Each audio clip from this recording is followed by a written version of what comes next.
We're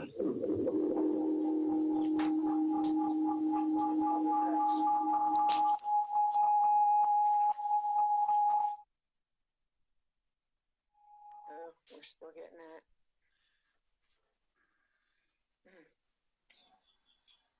I wonder if they've got two things running there in the video booth, right, to where they're trying to.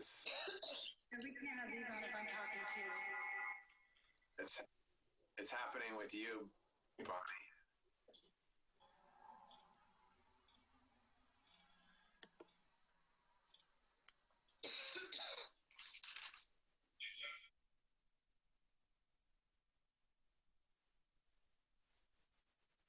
Just to separate the two machines. Yeah.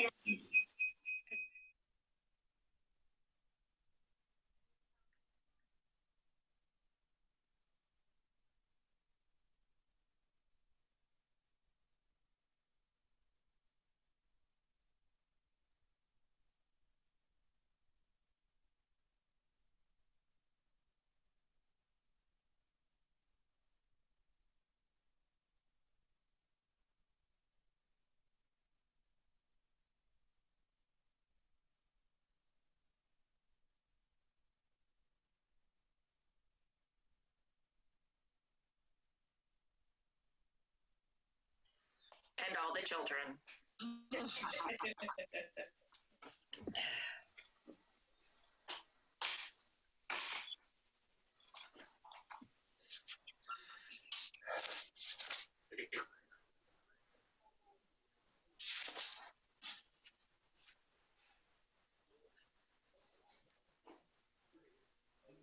Okay, does that work?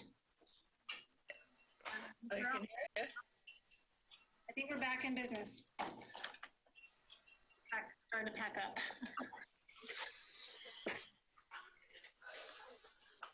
Okay, I think we're just waiting to see if we're live. Yep.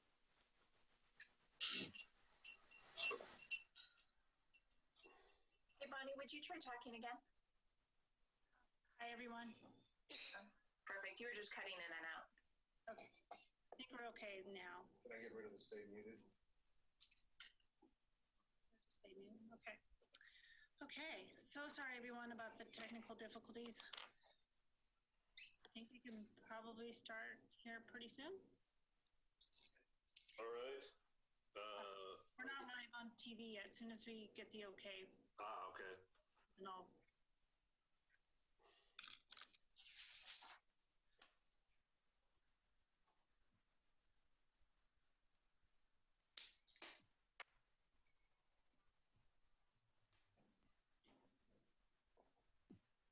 You good? Okay.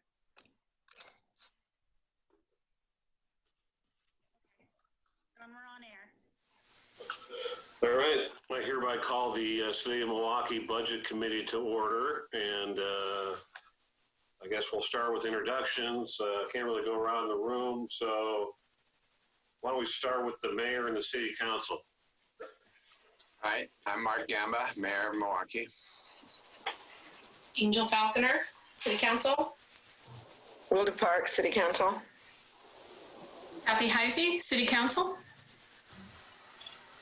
You're muted, Lisa. Sorry about that. I had to mute because my neighbor who never does yard work is out actually weed eating at the moment. But Lisa Beatty, City Council. All right. The citizen members, John Stahl, Chair. Michael Osborne. Oh, go ahead. Mary Rowe. Michael Osborne. Haley Nance. Leslie Schochner. And any staff members who are present. Ann Ober, City Manager. Bonnie Dennis, Finance Director. Keith McClung, Assistant Finance Director. Judy Serio, Accountant. All right, first order of business, approval of February 24th, 2020 committee meeting minutes.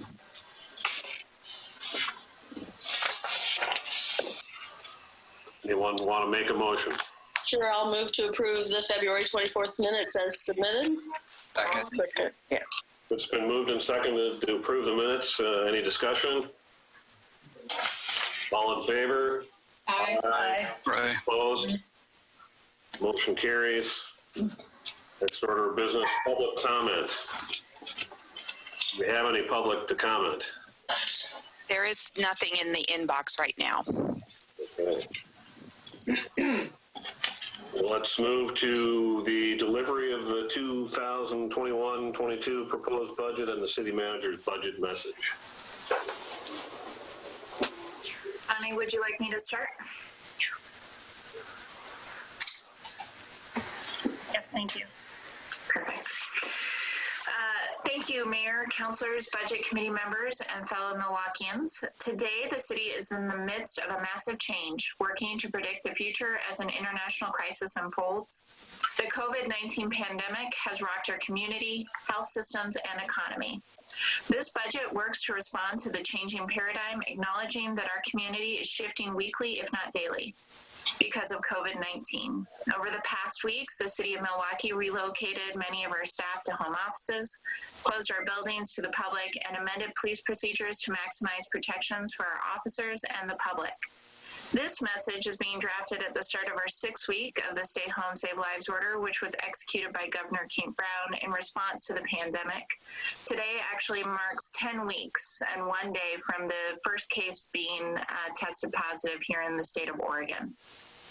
Staff have done their best to understand the current shifting income streams while prioritizing much-needed housing services and growing concerns about the long-term effects of climate change. The last 2 years have marked a period of exciting developments for the city. During this past year, we opened the replacement of the Milwaukee Bay Park Bridge, the meandering path in Kronberg Park, reconstruction of South Downtown, and the city's first festival street.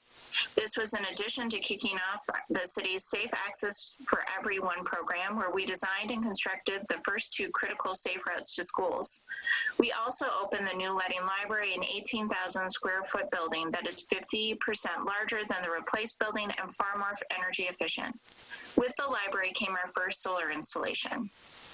1 year ago, the city also was presented with the unique opportunity to purchase a new city hall just 1 block from our existing facility. The building will provide our community with improved meeting space, one-stop centralized city services, an improved carbon footprint, and more efficient use of city resources. During the next biennium and within this budget, a community-led process will determine the future of the existing city hall building. The city also implemented several key policies and programs in alignment with City Council's goals. This work is based in our Climate Action Plan, City Vision, Housing Affordability Study, and Community Engagement Strategy. Those successful programs are outlined as follows. And please note that as you're looking through the budget document, you'll notice icons associated with each of these goals so that you are able to correlate the work that we're doing to the goals that have been set by the community and by our council. Over the past 2 years, housing has remained the top priority for City Council and many staff. The actions outlined in the Milwaukee Housing Affordability Strategy allowed for the development of new income-restricted units, prevented displacement, and connected residents to existing affordable housing. Together, we acquired and began planning for the Sparrow site, a property purchased from TriMet to provide land for affordable housing, coordinated with community leaders and partners for locally held housing events, including a housing roundtable, worked with the Clackamas County in creation of the Hillside Master Plan, a project that will significantly increase the number of affordable units in Milwaukee. And hopefully this next month, we'll be completing the comprehensive plan that looks at how housing is built and constructed within our city. We've also, since adoption of the Climate Action Plan in October 2018, we have been hard at work at implementing key climate strategies to reduce Milwaukee's greenhouse gas emissions. In January of 2020, City Council declared a climate emergency, calling for the acceleration of the climate goals outlined in the plan, pushed the city to achieve net zero carbon emissions from electricity by 2030, net zero emissions from building fuels by 2035, and community carbon neutrality by 2045. Together, over the past couple of years, we've approved a contract for acquiring 100% of the city's electricity load through locally generated carbon-free sources, created a citywide plastic bag and polystyrene ban. The state, just to note, also recently enacted a statewide plastic ban bag. And then we've adopted an urban forest management plan, a guiding document to plant, protect, and promote healthy trees in Milwaukee. There are several other items also included in this list that I invite the public to read. And then finally, in our community engagement work, we're about halfway through. City Council added community engagement as the city's third goal. For years, city staff have been leading exceptional community engagement within our existing budget. The current and past city councils brought neighbors and concerned community members to the table to ensure robust conversations. With the volume of projects and changes and best practices, city staff has spent the past year looking at ways Milwaukee can best target the city's engagement. As this is the first year, several of the projects are still underway. We're currently adding youth seats to 7 of our city boards and committees. We're completing the first year of our leadership program, which is focused on helping more community members engage with the city. We're investing in new digital tools to assist with meetings and engagement during the COVID-19 outbreak. And it should also be noted that this is the one place where an additional staff person has been added this past year outside of the traditional budget process. And we hired a dedicated community events person to allow for much needed capacity around community engagement. This is in alignment with the dedicated staff person being set to each council goal. Finally, throughout this work, the city has continued to provide all of its traditional services with a high level of customer service. The Milwaukee Police Department transitioned to a new leadership era with Chief Bartel's retirement and Chief Strait taking the helm. Public Works crews continue to maintain the city's infrastructure systems efficiently, and several departments have been critical in managing the city's internal systems as staff have transitioned to new work environments during COVID-19.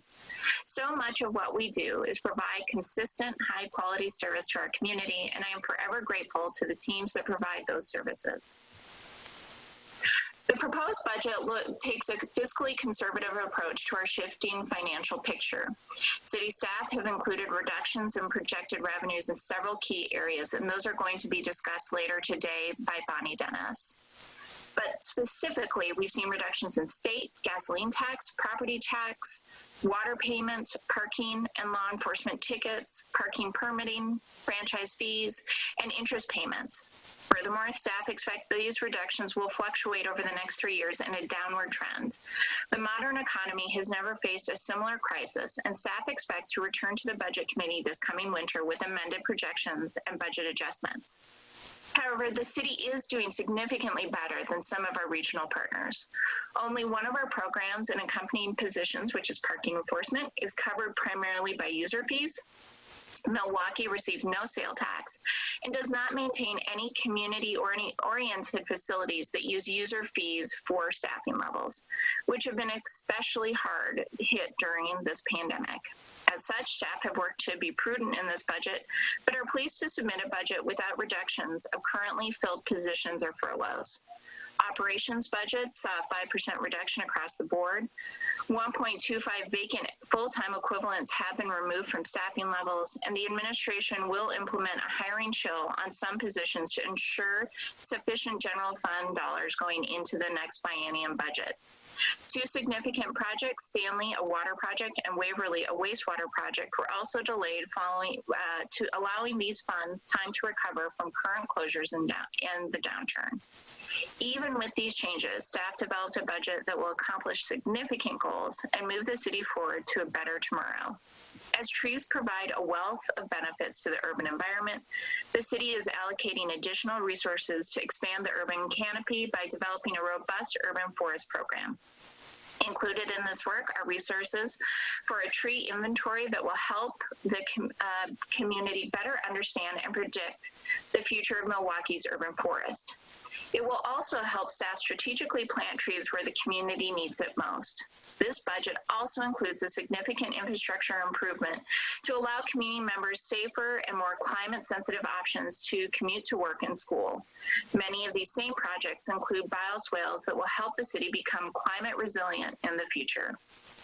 In this new biennium, the city will also implement components of the recently adopted comprehensive plan, including amendments for housing and a private property tree protection program. This code package will be paired with the regulatory framework from Oregon State House Bill 2001 and 2003. Staff will continue exploring options for transitional housing and process improvements for streamlined permitting for affordable housing, as well as manage the development of publicly and privately owned land that offers housing opportunities near downtown Milwaukee. To accomplish these projects, the budget focuses on new tools and best practices to help us engage with our community throughout the current pandemic and subsequent recession. Funding focused on community engagement will also provide staff, volunteers, and city council with diversity, equity, and inclusion training, along with tools to ensure all are welcomed at our tables and dais. Finally, the funding will ensure that even as we learn how to be physically distance ourselves due to COVID-19, we will not lose what is best about Milwaukee: the joining of our heads and hearts in public discourse to make it a better tomorrow. The biennium 2021 and 2022 budget addresses goals, community needs, and priorities within the context of current and projected revenues.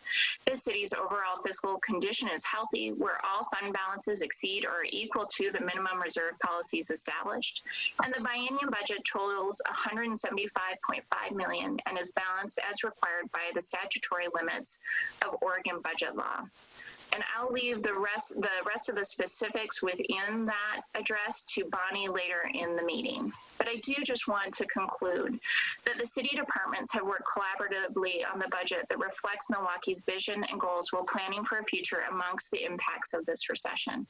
To all of the departments and staff, thank you for your efforts to this budget. It has been no easy task. Special thanks to the Finance Department, headed by Finance Director Bonnie Dennis, for creating an exceptional document in the midst of turmoil. With the help of this team, Milwaukee's proposed budget reflects a conservative plan in support of council priorities and essential services to meet future community needs. Thank you.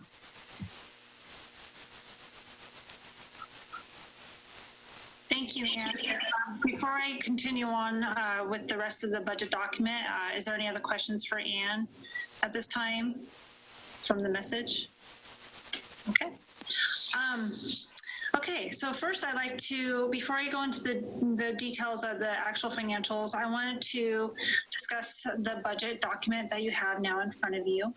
But please feel free to ask any questions along the way. I've asked Keith here to jot down those questions that we will need to come back and address at a later time if we can't answer those today.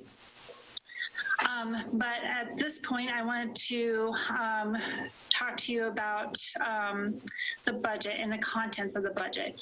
So this document contains an extensive detail of a variety of topics around municipal budgeting and the city of Milwaukee itself. You will find that the information is used to assist the committee and the public in understanding not only our proposed budget, but the governmental accounting and budgets in general. We are very enthusiastic about this document, and we definitely will try to explain as much as we possibly can. There's a lot of information in there, but then also I'm hoping that this document is also an easy read for those to understand the budget and the accounting aspects that we handle under governmental accounting. So, as we continue to improve the document, as always, we are always welcome to recommendations, or if you find any errors or any items throughout the document, please let us know. All right, I'm going to go over the actual budget. Sure. I have one basic question, and that has to do with what is the timing of moving into the new office that's been assumed here? Sure. So we are closing on the building at I think 3 weeks. We pulled the debt for that, and then we will actually close on the building on June 23rd. So it'll be in the existing budget cycle. We then extended the lease to assure further payments in without having to use general fund or other dollars in order to make payments throughout the first 2 years, just buying us some time within the recession. It also helped Advantis as they're determining their building scope. So we're currently looking, I believe, at December of 22. Is that correct? Or is that, is that correct, Bonnie? To take, is that? I think it's December 2022. So we would start doing our remodel in January of 23. So it's pretty much outside this budget cycle. Correct. There's a small amount of money that will be, well, not small. The renovation dollars are captured in this budget, but the purchase is not. Okay. Thank you. Sure. Verify the purchase is actually going to go through a supplemental process for this year because it was on the debt before the end of the year and the building before the end of the year. And then as I'm going to go through the City Hall Fund more in depth on the 23rd, but basically there is some renovation dollars that will happen within this biennium. And then we'll have some other renovation dollars that are in the outside of this coming biennium. Thank you. Okay. If you open up your document, I'm going to start with page 9, which is the city overview. It's page 9 on the hard copy, page 18 on the PDF version. So here you'll find the history. So this section discusses the overall picture of Milwaukee, including its rich history, and how Milwaukee is structured, the services we provide, and our demographics. You will also find the Milwaukee organizational chart, which is included on page 15 of the hard copy or page 24 of the PDF version. And then if you continue on to the budget philosophy and the process on page 17 of the hard copy or page 27 of the PDF, here you'll find an overview of Milwaukee's processes for completing the budget as well as providing the compliance that we need for Oregon budget law. And furthermore, in this section, you'll see financial policies. On page 27 is the hard copy and page 36 is the PDF. In this section, you'll see an in-depth overview of Milwaukee's accounts and for revenues, expenditures, budget policies, and reserves. There's a lot of information on this section, so please feel free to let me know if you have questions now or later. But just overview, overall, we did not make any recommended changes to the financial policies this biennium. And then the last section in this, last part of this section is the governmental accounting, which explains more in depth about how fund structures work, how the City of Milwaukee funds are, and then also just a general overview of how the fund structures are. Fund accounting is, which is basically a set of accounts that have to balance. I wasn't going to go a whole lot into depth of the governmental accounting, but because I wanted to address the other areas, which is mainly financial trends, which starts on page 45 of the hard copy or page 54 of the PDF. For the financial trends, you'll see that there's a lot of detail that relates to the city's overall budget. In a broader view, it is a 10,000-foot level of the city's financial health. So I will go over the City of Milwaukee citywide financial budget here shortly, but this gives you kind of a synopsis of what our financial picture looks like for this biennium. On page 57 is the personnel overview, or page 66 of the PDF copy. So in here, it outlines the positions within the city and the changes that the city is proposing for this budget. And then on transfers, which is on page 63 of the hard copy or page 72 of the PDF, transfer schedule is an allocation method used to support the internal services of the general fund. It is set by a number of cost drivers that we look at every year. One of those cost drivers, the easiest one to compare it to, is the number of FTE count.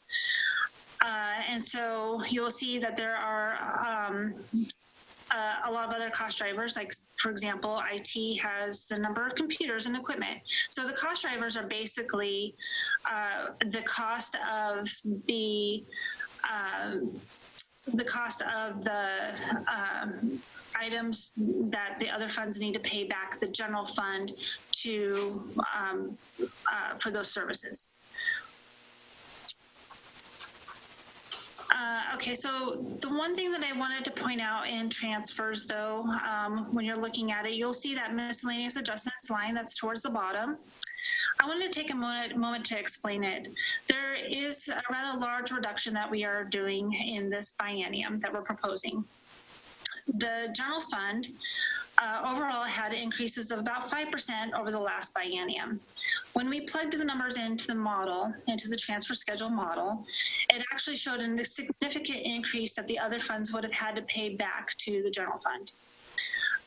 But these didn't quite jive with the increases in those funds and the increases in the general fund. So we did a reduction of about 8% for each of the funds to coincide with the incremental increase of the general fund and the other funds. So in other words, finance staff has identified a need to research this model. In this biennium, we do find that the reduction does match what the incremental increases are for each of the funds. But we will be taking this back to Budget Committee after the biennium to talk about this model in a little bit more detail. I'm sorry, you're talking about this chart on page 65? So it's page 63 of the hard copy or page 72 of the PDF. Okay, so 63 and then it's followed by this spreadsheet? Yeah. Okay. So, it's a spreadsheet. and how was the methodology?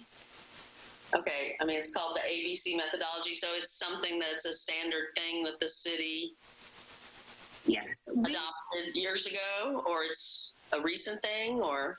No, this has been the same transfer schedule that we have had over several bienniums. I think we started it back in 2011, I believe. It has grown since then. So it is the same model, same tool that we have had in the past. And it is similar to other jurisdictions, other local cities that use the same similar type of model. Okay.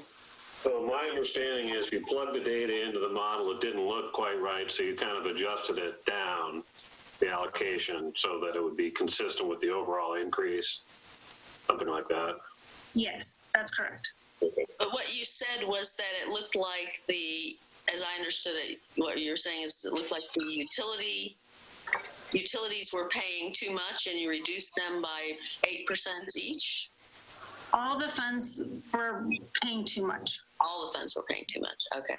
It wasn't just utilities. I focused on building, library, transportation. Okay. Okay.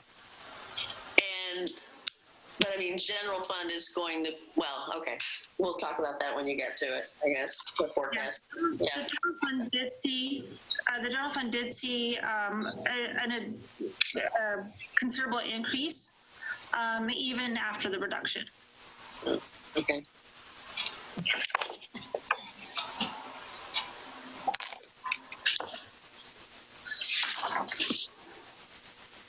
Okay, if you start on page 67, or top 6 of the PDF, it's the fund.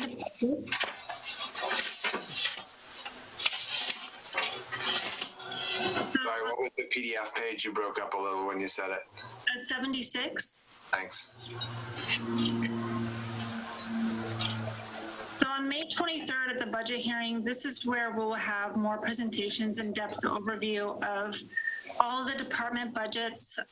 I will have a PowerPoint slide presented that day so that it's easy to follow. But just in general, I wanted to talk about the department budgets as a whole.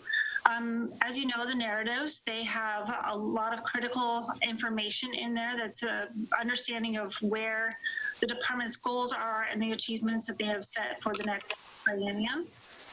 You'll see that there's a mission statement, purpose and function of the department, the accomplishments and goals, and performance measures and workload indicators, as well as the proposed budget. I'm sorry, Bonnie, what page are we on in the paper copy? So it starts on page 67 where there's the citywide overall funds. And then from there, you'll start seeing all the sections are by department. Gotcha. Thank you. There was 1-2 page back.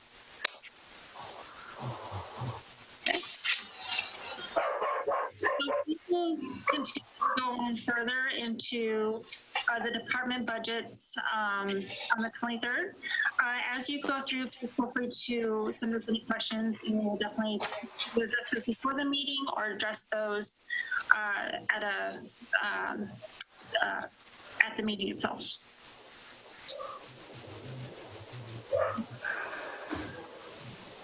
Following the funds, you'll get to the fund budget.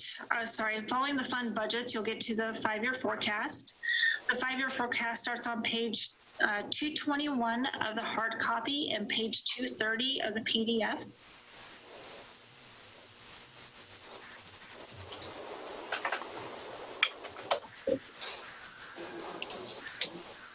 So this schedule shows the different elements of the citywide requirements. It's a tool. The forecast is known as a tool and is meant to be used along with the developing budget to determine the areas where deficits may occur past the current biennium.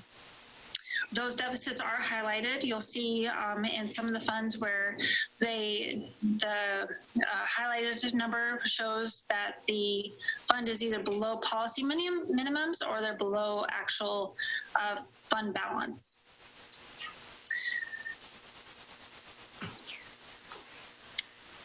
I'm going to continue on with the rest of the book, but we will definitely come back to some of the more numbers in a moment. The glossary of terms is on page 245 of the hard copy or 254 of the PDF. And this is just basically giving you, if you have any questions about any of the terms in the document itself, hopefully that it is outlined in that glossary. If you see anything, please let us know and we will definitely get it included.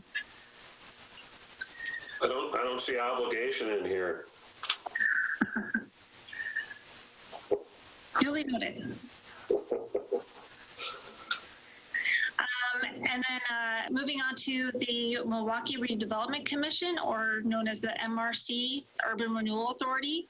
This is on page 257 of the hard copy and page 266 of the PDF. So the MRC is a separate entity or a taxing district, so this needs to be separated out from the citywide budget. We will have a separate meeting on the 23rd to go over this in depth. But it is outlined here with, you'll see another executive letter and the proposed budget and the 5-year forecast attached to it. And then lastly, at the very end of the book, you'll see the proposed capital improvement plan. This is a draft document that discusses the capital projects plan from fiscal year 21 to fiscal year 2026. And as we go through the budget in depth, specifically in the fund departments, we'll touch on that CIP in a lot more detail.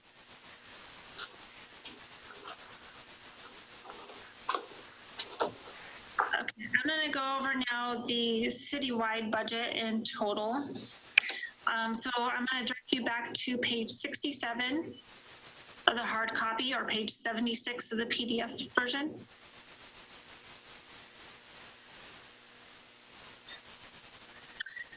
So in the schedule, it illustrates the total citywide budgeted requirements. In fiscal year 2020, operating expenditures are expected to be 6% lower than budget. We have continued to be conservative in budgeting for expenditures and continue to look for cost-saving measures where possible. The majority of the increases that you'll see in the operating expenditures are personnel services, which continues to see predominant increases related to PERS and health benefit costs and other contractual items representing the 33% of the budget. I should just back up a little bit. I'm actually going over the expenditures first, and then I will talk about resources in a moment. The next line item you'll see in the expenditures is the material services, which represents 22% of the citywide budget. The citywide transfers increased due to additional costs in the general fund, and they represent 12% of the citywide budget. Under capital expenditures, these are planned and necessary capital expenditures, which are budgeted in both fiscal year 21 and 22. These costs are taking up a good portion of the citywide budget, sitting at 27%. A large component of this is from the utility and transportation funds. So in those areas, you'll find more information in the capital improvement fund, or as we continue to look at the budget at the next budget meeting at the capital improvements. I'm sorry, Bonnie. I don't know what's wrong with me, but I am totally lost in this, like the 67 to 69. I don't know where we are on the page. Sure. So if you go to page 67, talking about the requirements section on that total all city funds. Where does it say total all city funds? On the top of the page. Oh, okay. Thanks. So Bonnie, you said personnel services was what's the percentage of that accounts for? So 33% of the total citywide budget. Okay. And do you happen to have a breakout? You talked about healthcare costs, health insurance costs going up. Do you have a breakout for what that specifically is? I don't have that at the moment, so we will put that on the list of things to come back to you on. Thank you. Mayor, are you also interested in PERS or just healthcare? Well, in that moment, I was just interested in healthcare, but yes. Okay, we'll get both. Yeah, we should have both. Yeah. Okay. So in this biennium, we are proposing a 9.9 million contingency citywide. This is towards the end of that schedule. A large portion of this is related to the transportation fund to match the debt service requirements within that fund.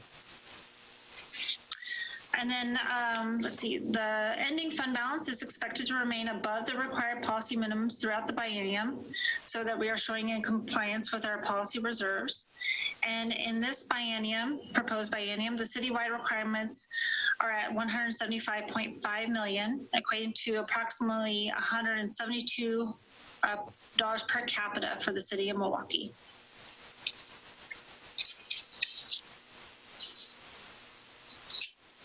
Okay.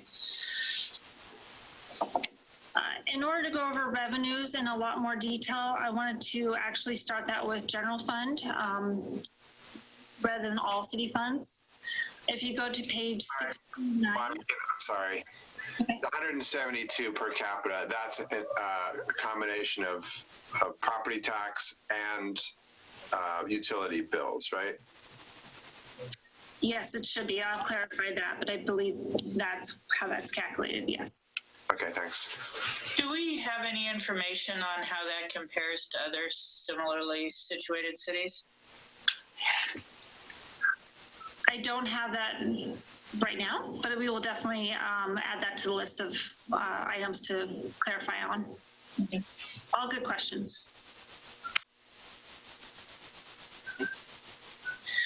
Okay, if you go to page 69 of the hard copy, or page 71 of page 78 of the PDF.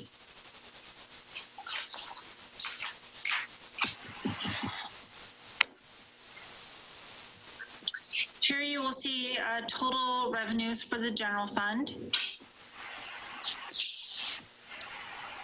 Here, I'm going to start with property tax. So for fiscal year 21 and 22, we have forecasted a 2% increase.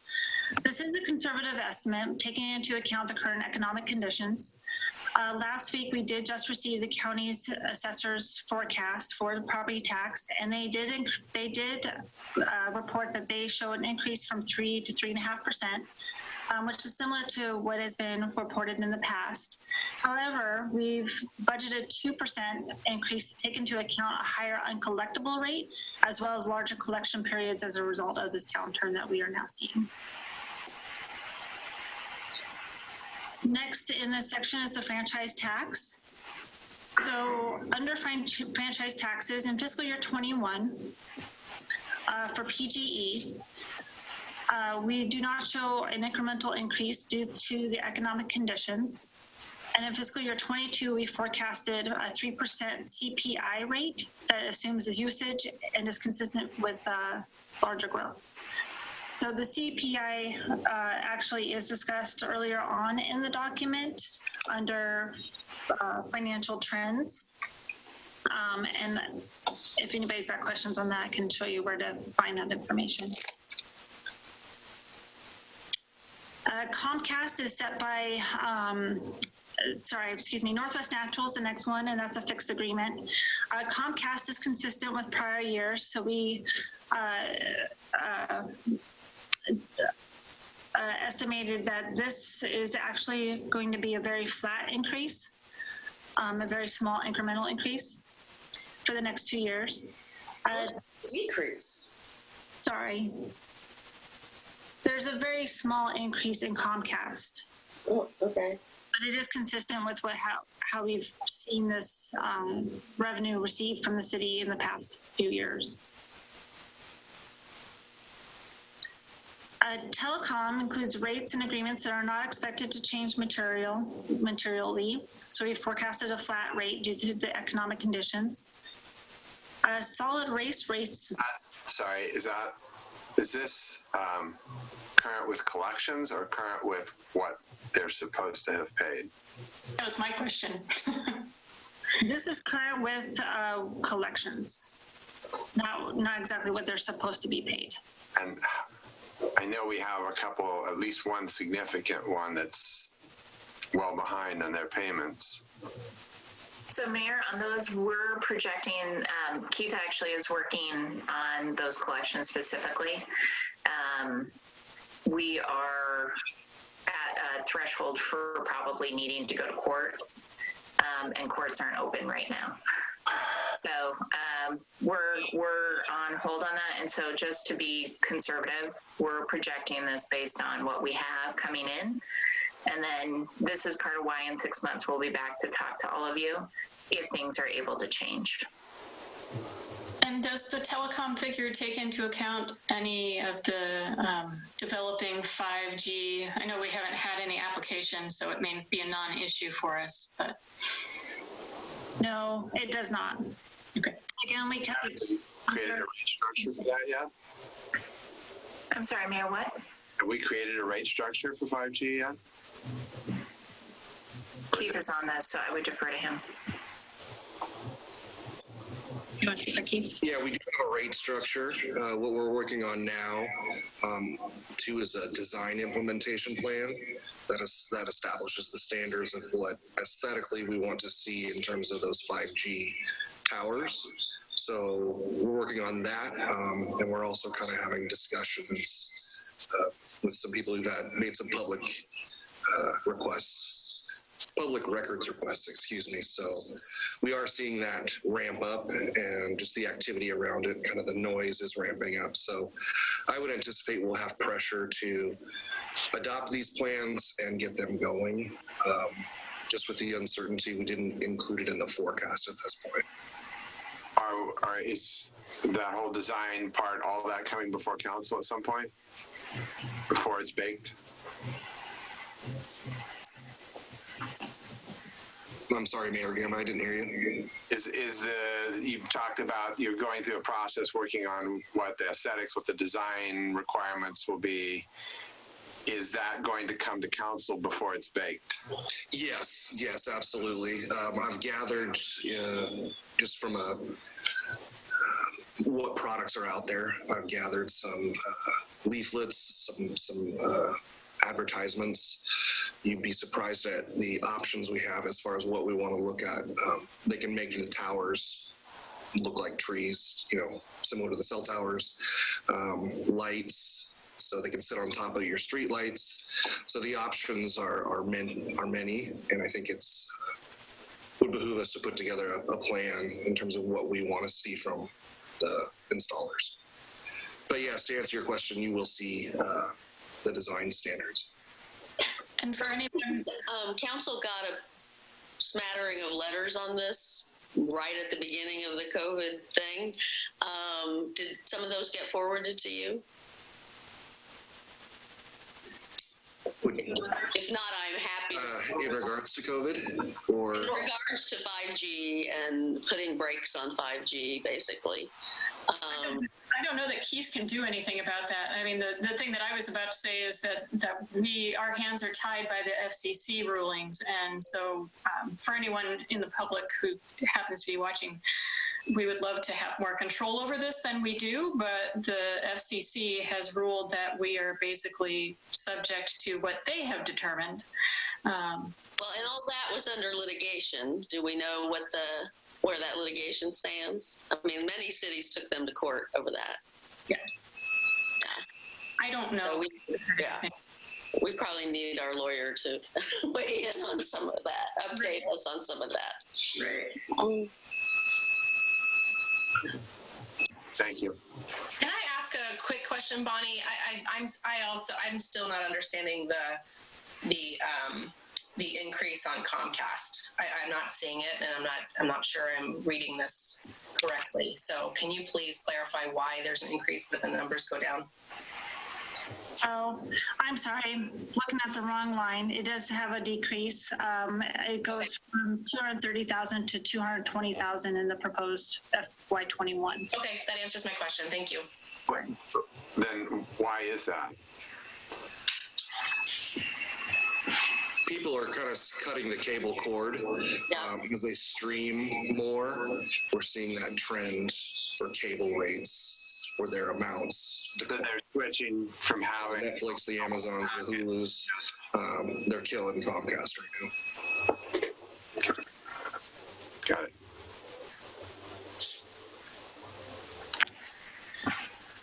Okay. I wanted to touch a little bit on the solid waste rates that we are forecasting a 7% increase related to some historical trends that we did do. And then as far as the PEG fee goes and others, we're not forecasting any changes with those. Moving into the intergovernmental section, the state revenue sharing, we will actually do that public hearing in the next meeting. But the state revenue sharing is based on a forecasting tool provided by the state. We, again, took another conservative path and reduced the estimate due to the current economic conditions. The state is providing an economic update on May 20th. If there are material changes that we will see coming with the state revenue share, we will definitely bring those back on May 23rd. The next large item in intergovernmental is the other grants. We are anticipating a Metro bond. It's a local share of the Metro bond to come in fiscal year 2022. The offset to those dollars are found in the Community Development Department and also in the Capital Improvement Plan. Those will be used towards parks. So the Dogwood Park, Milwaukee Bay Park, and Scott Park. And those don't come till 2022? I guess I figured they'd come sooner. Yeah. That's the projection that we received. I can definitely go back to Kelly Brooks, the Assistant City Manager, and verify the timing of that. But those are the dates that we. Okay.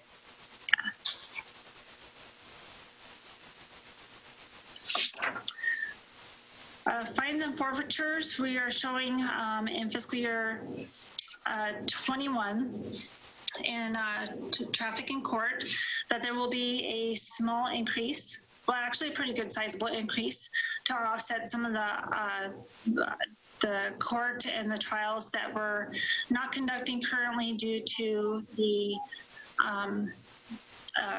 COVID and the quarantine by the state.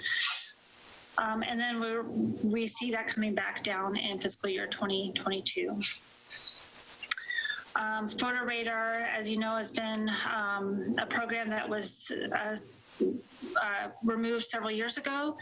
We've seen some money come in, trickle in, but we're not seeing any material dollars coming into photo radar in the next biennium. Fees and charges, which is licenses and permits. There are several permits and fees that go into this line item. The biggest one is business registration and parking permit fees. Earlier, City Council listened to the master fee schedule. We took that to a study session, and they did not have any increases to the parking and business registration fees. So we have estimated a smaller increase in those buckets. And then it will gradually come back up in fiscal year 22 when we get that increase.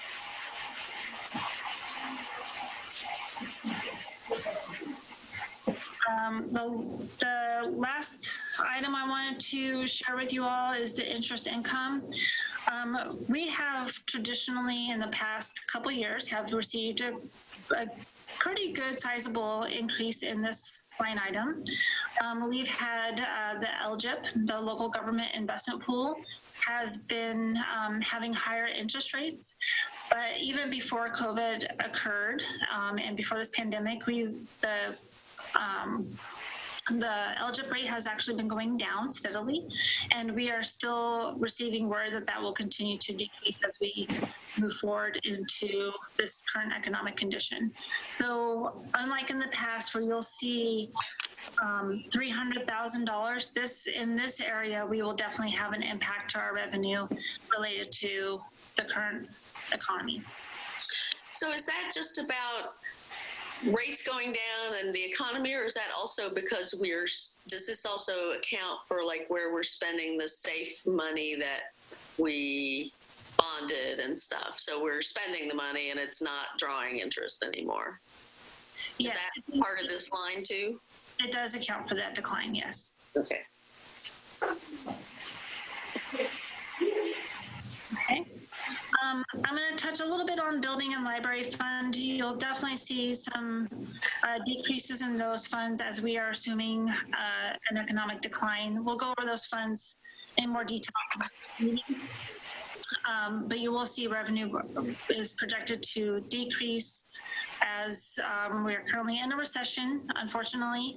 And one of the areas hit hard is going to be the building fund, as well as the affordable housing fund, which is tied to a building in the city. So, Bonnie, I have some concerns. I realize it's a small amount of money, but I have some concerns about us assuming or projecting, that we'll have $10,000 in tourism money. I'm not sure that that's all going to reproduce itself and go back up like many of us would certainly hope to have happen. But I just want to make a statement on that and point that out. Councillor Parks, the decision to put that money in was Kelly Brooks. We've had several conversations about whether or not we have any chance of getting that money. She's left it in, but she's not dependent on the funding for the events as described. But if you are more comfortable with us showing it at zero, we're fine with that. It's just really hard to know more than a year out. So she left it in.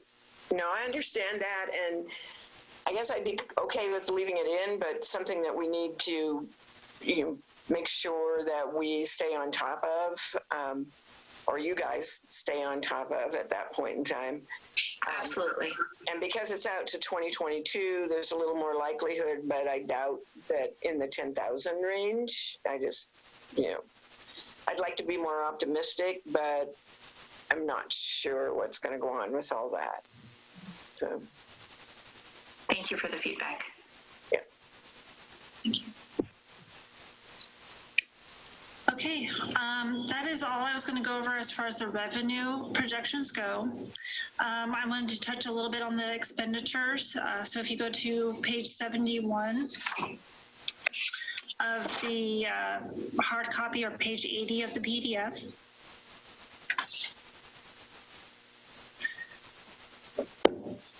So again, we'll go over this in more detail as we go into the department specifically, but just overall picture of the general fund. Personal services consist about 68% of the general fund proposed budget. Materials and services are about 23%. Debt service only represents 2%. Just keep in mind that the debt service for the upcoming City Hall is actually going to be in the debt service fund. And then capital outlay represents 6%.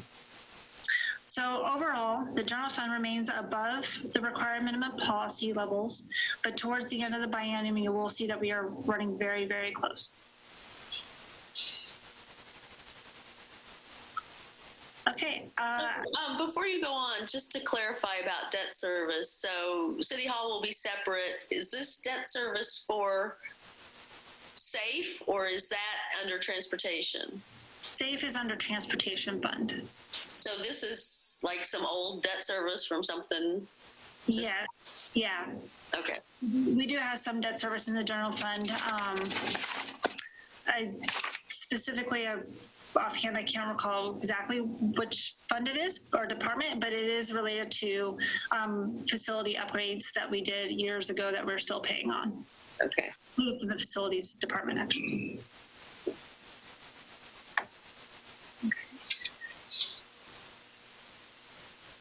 Okay, so overall, again, Keith and we will come back to you with the questions that we weren't able to answer today. That's the bulk of what I was going to go over today as far as the budget goes.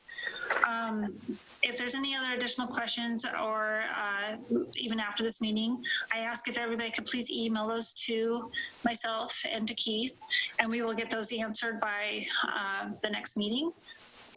To kind of help the effort in keeping this productive along the budget process, I'm hoping that everybody can send in your questions by the end of day on May 20th. That will give us time to make sure that we compile everything and get those ready to go and sent out prior to that May 23rd meeting. You will have an opportunity, though, to ask questions of directors who are going to be participating. As this is over Memorial Day weekend, we are trying to consolidate who's presenting, just to minimize the number of switching heads. So I think right now we have 6 different directors that will be presenting the budget, and they'll be prepared to answer any of these questions, but feel free to bring new ones up on the call on the 23rd. For the public, this will be posted online at the finance page. We'll have a budget. The proposed budget will be posted for everyone. It is actually online at in the meeting page right now. And with that, that is all the information I wanted to share with the budget for today. I have one quick question on the total of all funds. We have a debt issuance of 23.5 million. It is million. And the transportation fund, that includes the second half of the transportation bond in fiscal year 2022. Okay, thank you. And just to clarify on that, it's actually the second of 3 tranches. So it'll be the next tranche, but it's the middle tranche. And then we'll have, if the council continues to support it, a 3rd tranche that will happen 3 years following. Okay. All right. If there's any other questions, I'll turn it over back to Chair Stoll. So we powered through your expectations on the agenda. Do we call for public comment again, or just move to adjourn? Yes, actually, public comment, and then I'm hoping if there's time for everybody, if we could just cover those meeting dates at the end of the agenda and just kind of get those out of the way at the next meeting, along with the department reviews and going over the budget. I will also have the quarterly report, and I'll do a brief overview for everyone for the 3rd quarter. But it's up to you, Chair Stoll, if you'd like to cover those meeting dates now or later. I didn't turn my page. So you've come up with a proposed meeting schedule. Looks good to me. I mean, it's a ways out there. But I think that's consistent with policy, right? It is. I actually did move the August 10th meeting up because I will likely be out of the office on August 17th. It's my daughter's birthday.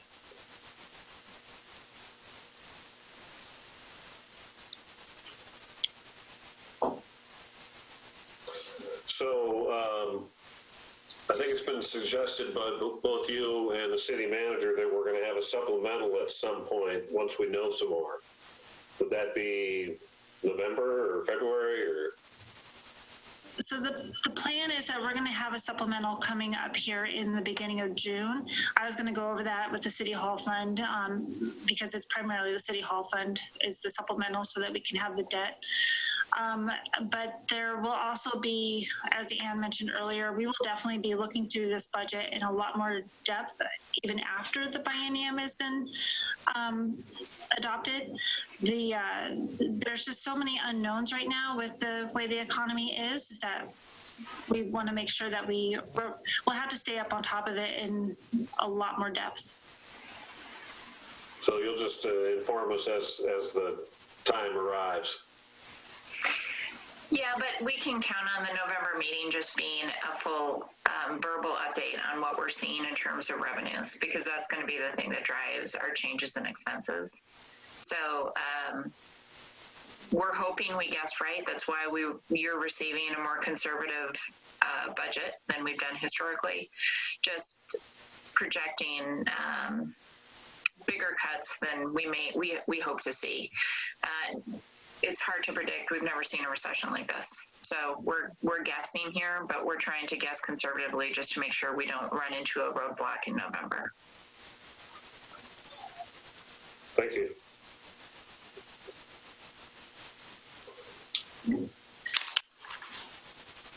Chair Stoll, if there's no other questions, I believe you need to open it up to public comment. Okay, let's open it up for public comment. There is no public comment right now. All right, well, we'll close the public comment.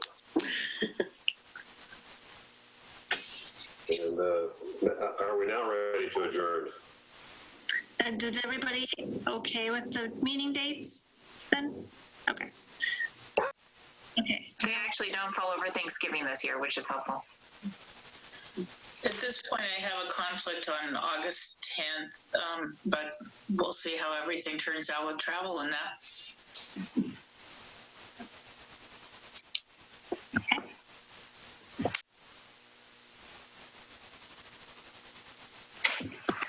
Okay.